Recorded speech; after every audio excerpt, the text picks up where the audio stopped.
무엇을 얘기하고 싶냐면 한 4주 정도 더 얘기하고 싶은 게 뭐냐면, 그러면 이제까지 우리가 복음의 내용을 쫙 듣고 우리가 복음을 믿는다는 것이 무엇이고 이런 것들을 우리가 나눴는데, 그러면 복음을 통해서 그 복음의 내용을 믿고 구원받은 사람이라면 나타나야 되는 증거가 있어야 한다고 말씀드렸습니다. 구원받은 그리스도인인지 어떻게 아나요? 복음을 받아들이고 복음을 믿는 사람인지 어떻게 아나요? 회심한 사람인지 어떻게 아나요? 그것에 대한 증거가 있어요.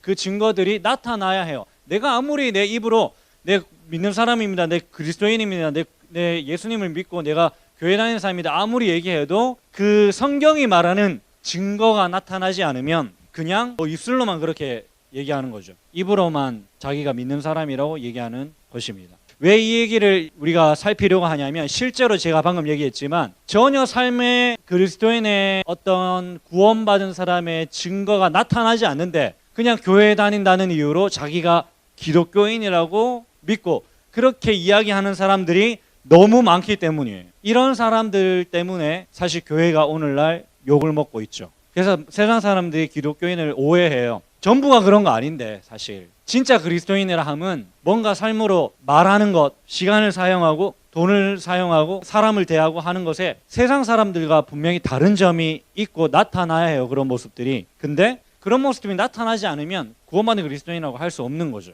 제가 이전에도 얘기했지만 믿음이란 증거가 필요합니다. 야고보서에도 행함이 없는 믿음은 죽은 믿음이라 했어요.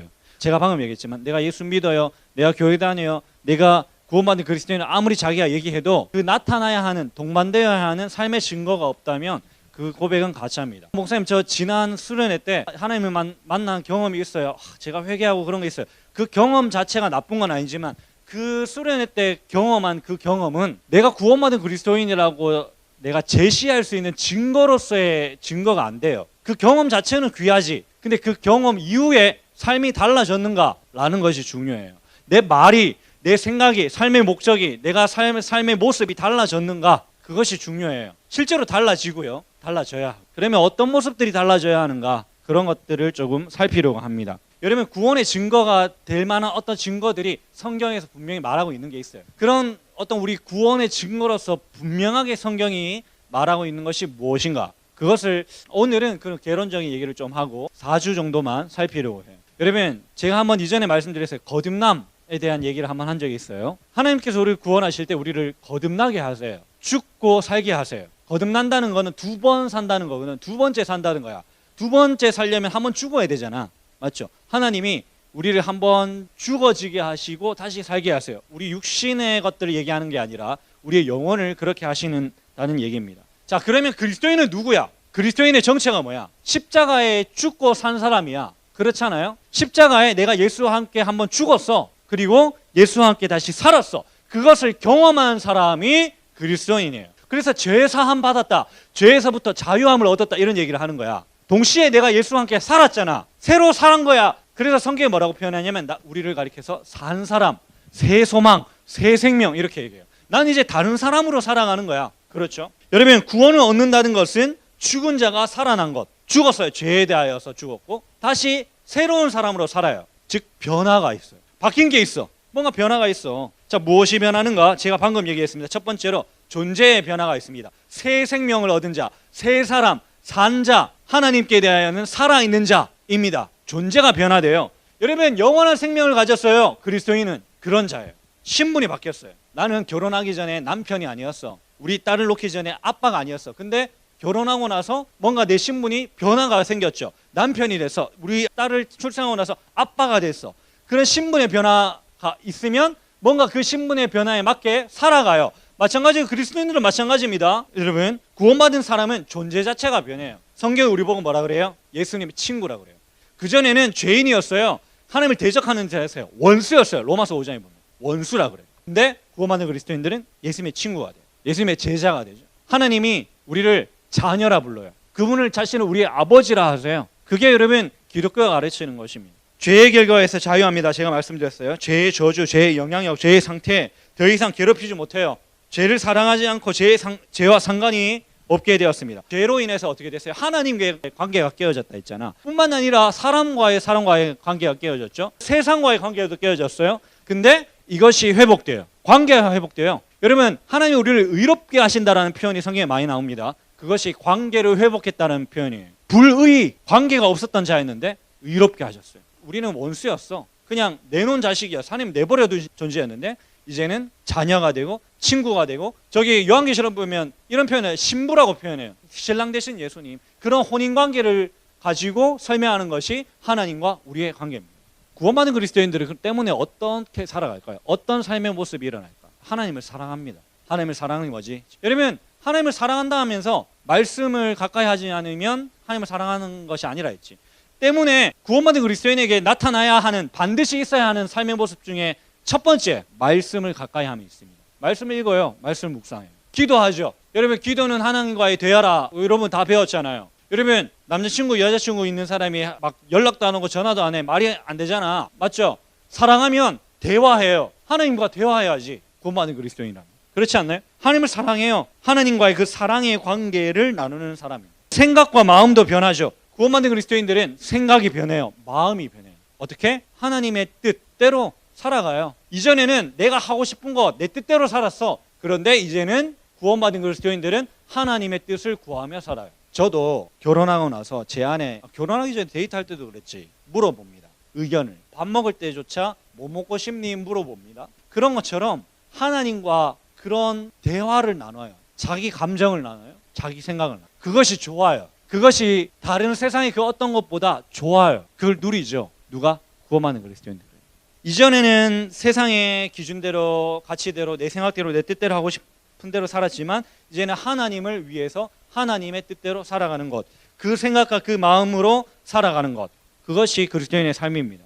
여러분, 삶의 변화가 당연히 따라오죠. 순종하는 삶, 말이 달라져요. 시간과 재정, 물질을 쓰는 데가 달라집니다. 고난에 참여합니다. 빌립보서 3장에 보면 이런 말이 있습니다. 그러나 우리의 시민권은 하늘에 있는지. 여러분, 우리는 지금 주민등록증이 한국에 등록되어 있는 사람이잖아요. 구원받은 그리스도인들은 시민권이 하늘에 있는 사람이에요. 출신, 그 소속이 어디에 있어요?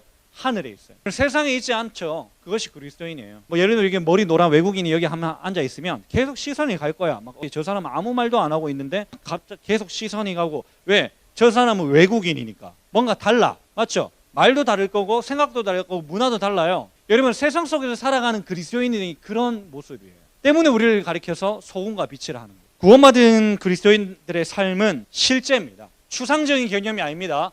그리스도인의 삶은 추상적인 게 결코 아니야. 실제로 나타나는 거야. 우리가 절대 가볼 수 없는 천문학을 배우는 것도 아니고 우리 눈으로 볼 수 없는 생물학을 배우는 것도 아니야. 신앙은, 기독교는, 그리스도인 됨은 눈으로 볼 수 있어요.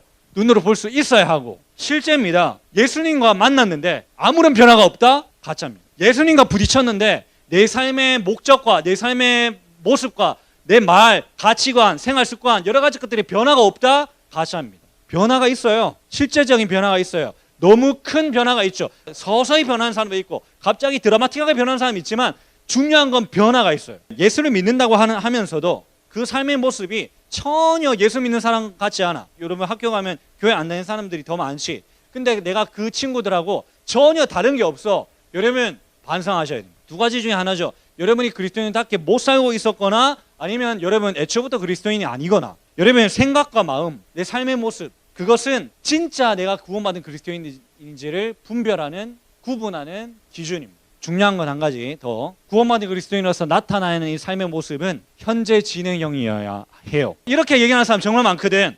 예전에는 제가요, 목사님 그렇게 열심히 믿었습니다. 이건 말이 안 되는 거야. 우리도 그럴 수 있어요. 예전의 경험 가지고 살아가는 거예요. 그것도 마찬가지잖아. 목사님, 제가 이전에 수련회 때 가서 이렇게 얘기하는 거, 그것도 예전 경험 가지고 사는 거야. 일주일 전에 뷔페 가가지고 먹고 그랬다고 지금 안 먹나? 그 다음 달부터 또 먹었지. 여러분, 마찬가지예요. 하나님과의 관계도 예전에 막 깊이 막 하나님을 경험했다고 지금 그렇게 안 사나?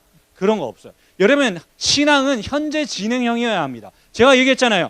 내가 이전에 첫 번째 회개를 회심이라 한다고. 내가 첫 번째 회개를 어떻게 한 줄 알지? 내가 그때 회개했다는 그 사건이 진짜 회개인 줄 어떻게 알지? 지금도 회개하고 있기 때문이에요. 내가 예수님을 내가 처음에 회심할 때 어떻게 믿은 줄 어떻게 알지? 지금도 예수님을 믿고 있기 때문이에요. 신앙은 지금 현재 진행형이어야 합니다. 앞에 서 있는 저도 그렇게 여러분 앞에 서 있지 않으려고 그래요. 뭐 하냐면 제가 예전에는 그랬는데, 예전에 이랬는데 지금은 한 가지만 더 중요한 얘기 잠깐 하고 넘어갑시다. 여러분, 우리 여기 있는 친구들 아마 그렇게 많이 생각할 수 있을 겁니다.